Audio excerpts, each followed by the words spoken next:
एक नंबर सवाल है आपका, संसाधन किसे कहते हैं।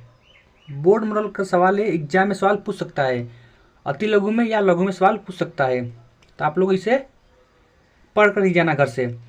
जिस वस्तु के द्वारा मानव अपनी जरूरतों की पूर्ति करता है, जिस वस्तु के द्वारा मानव अपनी जरूरतों की पूर्ति करता है, वे सभी संसाधन कहलाते हैं। वे सभी क्या कहलाते हैं? संसाधन कहलाते हैं।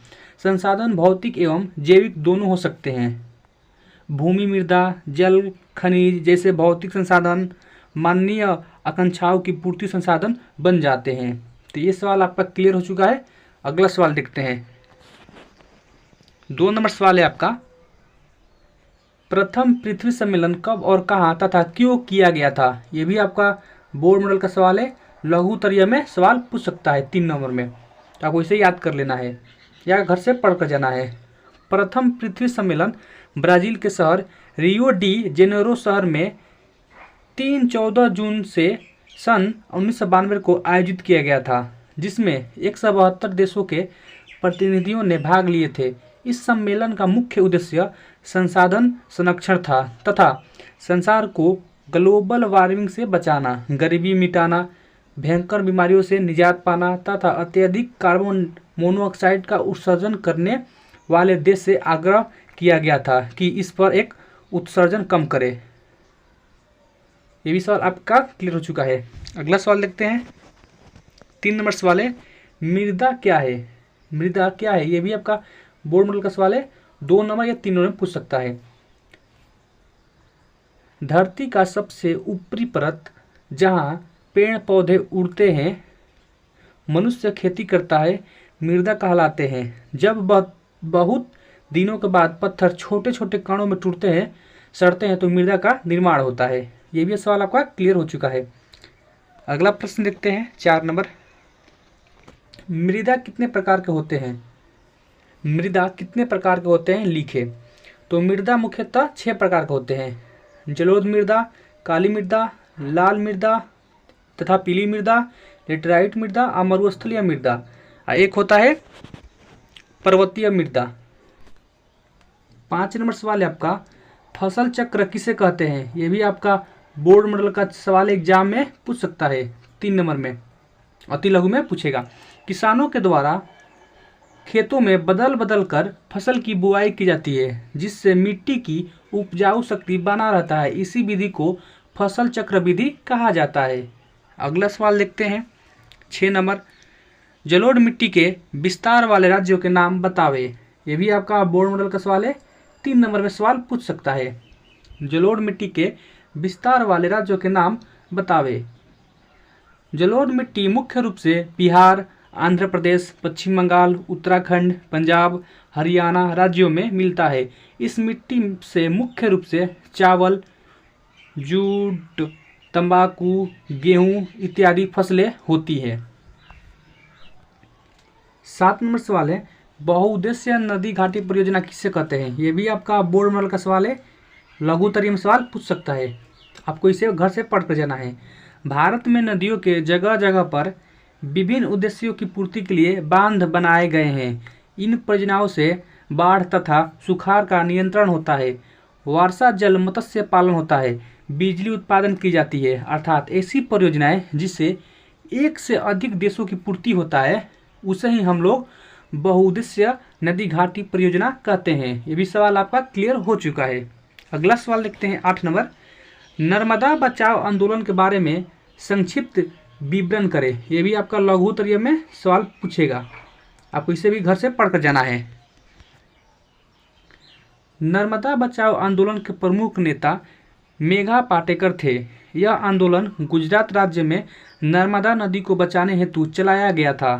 भारत सरकार ने नर्मदा नदी में 300 छोटे बड़े बांध बनाने का योजना बनाया था, जिसमें सैकड़ों किसानों की निजी जमीन का अधिग्रहण हो रहा था। हजारों पेड़ पौधे काटे जा रहे थे।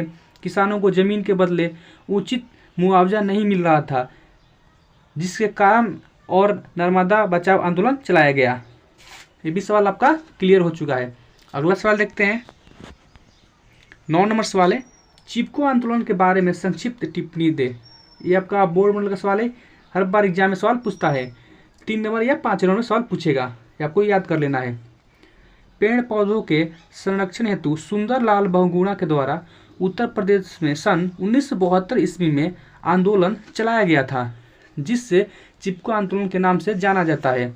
स्थानीय ठेकेदार पेड़ पौधे की अंधाधुंध कटाई कर रहे थे, जिसे रोकने के लिए तथा बंजर स्थानों पर पेड़ पौधों लगाने के लिए चिपको आंदोलन चलाया गया था।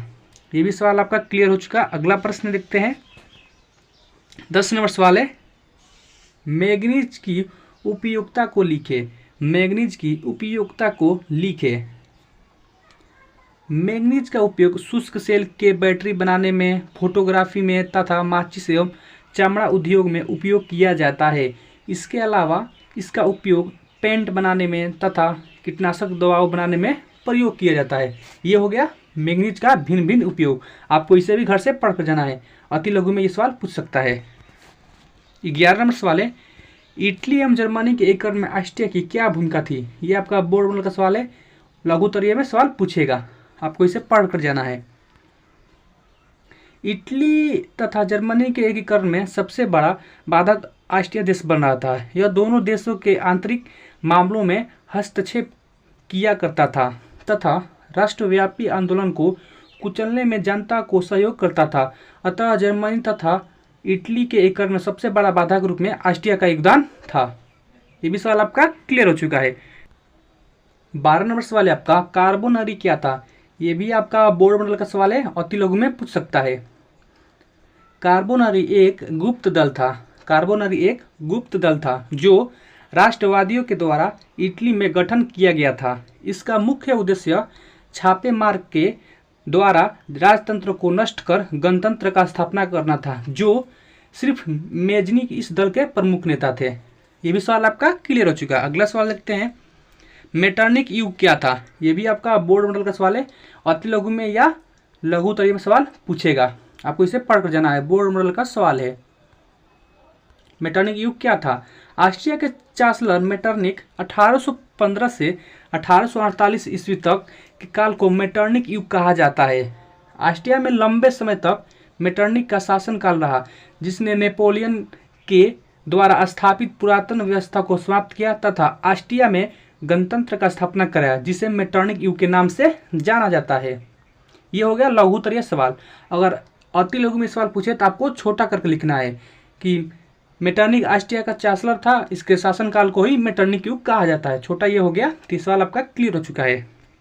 अगला सवाल देखते हैं, राष्ट्रवाद क्या है। ये भी आपको याद कर लेना है, बोर्ड मॉडल का सवाल है, अति लघु में पूछ सकता है 2 नंबर में। राष्ट्रवाद एक ऐसी भावना है जो किसी विशेष भौगोलिक, सांस्कृतिक एवं सामाजिक परिवेश में रहने वाले लोगों में एकता की वाहक बनाती है, उसे ही हम राष्ट्रवाद कहते हैं। ये भी सवाल आपका क्लियर हो चुका है। चलिए अगला प्रश्न देखते हैं। 15 नंबर सवाल है, गरीबी रेखा से आप क्या समझते हैं। ये भी आपका बोर्ड मॉडल का सवाल है, एग्जाम सवाल पूछ सकता है, अति लघु में या लघु में। गरीबी रेखा से आप क्या समझते हैं। गरीबी को निर्धारित करने के लिए योजना आयोग द्वारा सीमांकन किया गया है। गरीबी रेखा कैलोरी मापदंड पर आधारित है। ग्रामीण क्षेत्रों में 2400 कैलोरी तथा शहरी में क्षेत्रों में 2100 कैलोरी प्रति व्यक्ति प्रतिदिन निर्धारित किया गया है, वही गरीबी रेखा है। अगला सवाल देखते हैं। 16 नंबर सवाल है, सकल घरेलू उत्पाद क्या है। सकल घरेलू उत्पाद क्या है। ये भी आपका बोर्ड मॉडल का सवाल है, एग्जाम में पूछ सकता है, लघु या अति लघु में। एक देश की सीमा के अंदर किसी भी दी गई समय अवधि में प्रायः वर्ष में उत्पादित समर्थ अंतिम वस्तुओं तथा सेवाओं का कुल बाजार या मौद्रिक मूल्य का उस देश का सकल घरेलू उत्पाद कहा जाता है। ये भी सवाल आपका क्लियर हो चुका है। नेक्स्ट क्वेश्चन देखते हैं। 17 नंबर सवाल है, क्रेडिट कार्ड किसे कहते हैं। ये भी आपका बोर्ड मॉडल का सवाल है, एग्जाम में पूछ सकता है, अति लघु में। क्रेडिट कार्ड के अंतर्गत ग्राहक की वित्तीय स्थिति को देखते हुए बैंक उसके साथ एक राशि निर्धारित करती है, जिसके अंतर्गत वह अपने क्रेडिट कार्ड के माध्यम से निर्धारित धनराशि के अंदर वस्तुओं और सेवाओं को खरीद सकता है, उसे ही हम लोग क्रेडिट कार्ड कहते हैं। चलिए अगला सवाल देखते हैं। 18 नंबर, एटीएम किसे कहते हैं? इजी क्वेश्चन है पर आपको इसे पढ़ कर जाना है, आपको छोड़ना नहीं है ये। एटीएम किसे कहते हैं पूछ सकता है एग्जाम में। एटीएम का पूरा नाम ऑटोमेटेड टेलर मशीन है। एटीएम का पूरा नाम ऑटोमेटेड टेलर मशीन होता है, जिसके हिंदी में स्वचालित टेलर मशीन भी कहा जाता है। इसके द्वारा ग्राहक किसी भी समय किसी भी जगह पर अपने पैसे निकाल सकते हैं। यह मशीन 24 घंटे रुपया निकालने की सेवा प्रदान करती है, उसे एटीएम मशीन कहा जाता है। अगला सवाल देखते हैं 19 नंबर, रंग भेद नीति किसे कहते हैं? ये भी आपका बोर्ड मॉडल का सवाल है, अति लघु में पूछ सकता है। रंग भेद नीति किसे कहते हैं? रंग भेद का अर्थ है चमड़ी के रंग के आधार पर लोगों में भेदभाव करना। दक्षिण अफ्रीका में गोरे लोगों की सरकार ने बहुसंख्यक काले लोगों के प्रति विभिन्न प्रकार के भेदभाव की नीति अपनाई, जिसे रंग भेद नीति के नाम से जाना जाता है। ये भी आपका सवाल क्लियर हो चुका है। 20 नंबर सवाल लिखते हैं, हुआ आंदोलन के बारे में लिखे। ये भी आपका मोस्ट इंपोर्टेंट क्वेश्चन होने वाला है, एग्जाम में पूछ सकता है अति लघु में। हुआ आंदोलन के बारे में लिखे। हुआ आंदोलन एक धार्मिक क्रांतिकारी आंदोलन था। हुआ आंदोलन एक धार्मिक क्रांतिकारी आंदोलन था, जिसकी शुरुआत 1940 ईस्वी में हुआ था। इस आंदोलन के प्रमुख नेता हुइन फूसो थे।